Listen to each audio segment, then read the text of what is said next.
The Me Too movement has reverberated through every part of American society. Women in the corporate world, politics, entertainment, and more have all shared stories about suffering harassment or abuse. For too long, women have not been heard or believed if they dared to speak their truth to the power of those men. But their time is up. Tonight, we ask how the Me Too movement will change the American workplace. From KGW News, this is Straight Talk with Laurel Porter. Welcome to Straight Talk. I'm Laurel Porter. The Me Too movement, it has become such a cultural seismic shift in this nation. Time magazine made its 2017 Person of the Year. Not one person, but a group of people. Time called them the Silence Breakers for shedding light on rampant sexual harassment and misconduct in the workplace and beyond. The Silence Breakers include Oregon's own state senator, Sarah Gelser. Last fall, Senator Gelser came forward with her story, accusing a fellow state senator of touching her inappropriately over a period of years at the legislature. Time magazine's editor-in-chief called the Me Too movement the fastest growing social change we've seen in decades. And it's affecting workplaces of every kind across America and right here in Oregon. We have an esteemed panel of the best legal minds specializing in this area with us today. 3 Oregon attorneys. Welcome to my guest. Dana Sullivan is a partner at Buchanan, Angeli, Altschul & Sullivan. She's one of the most highly regarded lawyers in Oregon, representing individuals in employment and civil rights litigation. She regularly tries discrimination cases in both federal and state court. Mariann Hyland is an assistant provost for academic affairs at the University of Oregon.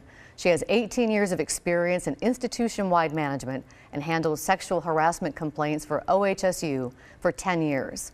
Lisa LeSage is the executive director of immigration counseling for ICS, Oregon's oldest and only independent nonprofit law firm serving immigrants, unaccompanied minors, and sex trafficking victims. Welcome to Straight Talk. It's really nice to have you all here. Thanks. Thank you. Nice to be here. Let's start off with the Me Too movement and the Time's Up movement that started at the beginning of this year. How is it affecting workplaces in America and right here in Oregon? We'll start with Dana. Well, I think there's a tremendous impact. In the private sector, we're seeing employers take a really hard look at their sexual harassment policies, and they're conducting trainings perhaps when they never had before. On the national level, I think there's a tremendous benefit from the fact that there is now discussion, not just in the US, but worldwide, about the issues of harassment and sexual assault that women are facing. And I think as a result, we're going to see legal change and policy change. Mariann. I agree. I think it's an exciting moment in our history. We're reviving part of the civil rights movement that has been with us for many, many years. And I think that women are being inspired to come forward. And it's a multicultural, multiracial movement that spans economic and class, socioeconomic status. So it's an exciting time for America. Lisa, you work with a lot of people in the vulnerable community, people who are more in the shadows, immigrants, low-wage workers, and sexual assault has affected them for a long time. Is the Me Too movement having any impact on that community? Well, I think it can't help but have an impact simply because it's raised people's awareness that this is an issue. And so I think that, I think that these communities are much harder to reach, the women that are working in rural areas, with very small employers, especially in occupations where they're hidden, right? So like janitorial services or nurseries or farm work. But I think that what this has given all of us an opportunity to do, especially with the increase in awareness of immigrants' rights, is to actually be able now to reach out and accompany these women and allow them to have an avenue to speak up. Dana, will you define for us, there's a lot of confusion, I think, because sexual harassment can have a wide spectrum. Define it for us as far as the law goes, and also what might be sexual harassment that an employee might feel but might not raise to the legal standard. Sure. So from a legal standpoint, sexual harassment is considered unwelcome comments or conduct, typically of a sexual nature, but that are motivated by someone's protected status, for our purposes, women. And that is severe or pervasive. And so that severe or pervasive requirement means that you can have one instance of, let's say, a sexual assault, or if it's something like a comments, those have to occur more frequently. It also has to be offensive to the woman both on a subjective level and an objective level. So courts have the opportunity to look at the fact situation and say, objectively, it doesn't seem to us like it should be considered offensive. Obviously, in the workplace, people's experience is much different, and the standards in most employers' policies are much more broad, and that harassment may not even be limited to sexual harassment, but could be limited to any sort of offensive conduct or comments. A lot of people think this Me Too movement started with actress Alyssa Milano on Twitter a little while ago, but actually was started by a black woman 10 years ago, Tarana Burke. She didn't get the support then of powerful white feminists. Mariann, will you speak to that? What's changed? So what's changed was there was a connection with social media and Tawana's movement through Alyssa's tweet, and there were some concerns that and claims that the movement had been appropriated by women in Hollywood, but then I think they came together, and we saw that at the Golden Globe Awards. I've seen Tawana on being interviewed on TV, and I think her movement inspired Hollywood, and there's been a coming together and a collective that's really exciting. And this really has roots that go back a long way, racist roots, degradation of women, doesn't it? Absolutely. So we all need to remember that it wasn't until 1920 when the 19th Amendment was ratified, which gave women the right to vote. So we haven't had the right to vote based on the federal Constitution for Not even 100 years. That's right, less than 100 years. So we're seeing, that women are continuing to strive for equality in this society, and sexual harassment really is about power differentials and abuse of power. So as we move forward together in this movement to gain equality, we will see less of the abuse of power and harassment that we've been seeing. An NPR podcast called Code Switch, which I think you told us about, Mariann, said sexual harassment is particularly pervasive for female farm workers, and it often goes unseen and unreported. Rosalinda Gillen is a longtime farm workers' rights advocate and was a farm worker herself, and she says this has long been a problem, and here's what she said on NPR. There are many organizations that have tried to change the system, but unfortunately, in the agricultural industry, especially in the large agricultural corporate farms, if women complain, or there's even an issue of women possibly filing a lawsuit or complaining about harassment, the retaliation that they get from that is usually losing their jobs. And farm workers, being one of the poorest workforce in the nation, that is just not acceptable, especially when that last paycheck means your rent, your grocery bill, or clothes or needs that your children have. Lisa, you work with a lot of people in this community. Is that something that you've seen? Absolutely.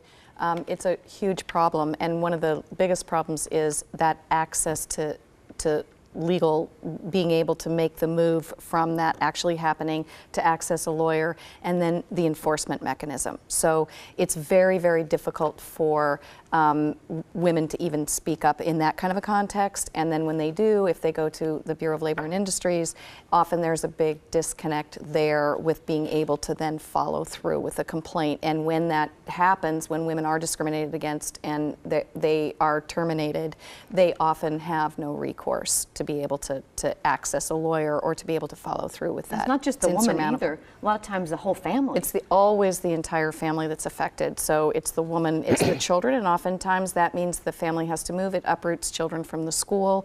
It uproots everybody. So it has this massive collateral impact that I think we don't see. And that's why I call oftentimes this happens in the shadows, but it's actually right there in front of our faces. There's a poll that came out last fall that may explain why the Me Too movement resonated with women so quickly. The poll found that 54% of women said they experienced unwanted and inappropriate sexual advances at some point in their lives. All told, the poll found 33 million women have been sexually harassed and 14 million sexually abused in work-related incidents. Yet nearly all women, 95%, report that male perpetrators of such abuse usually go unpunished. If there is a woman watching right now that feels like she's been sexually harassed, maybe she's feeling alone, maybe in one of the communities we're talking about, in the shadows, or women in the workplace who don't know where to turn, what can you tell her? What should she do? We'll start with Dana. Well, first she needs to educate herself about her employer's sexual harassment policy to find out what her options are from the employer's point of view. And then what I find is that a lot of women don't understand that while it is very difficult to come forward, and I can understand why many women feel that they can't or don't wish to, if you do come forward, you have protections legally that aren't available to you if you remain silent. And I'm speaking about the protection against retaliation.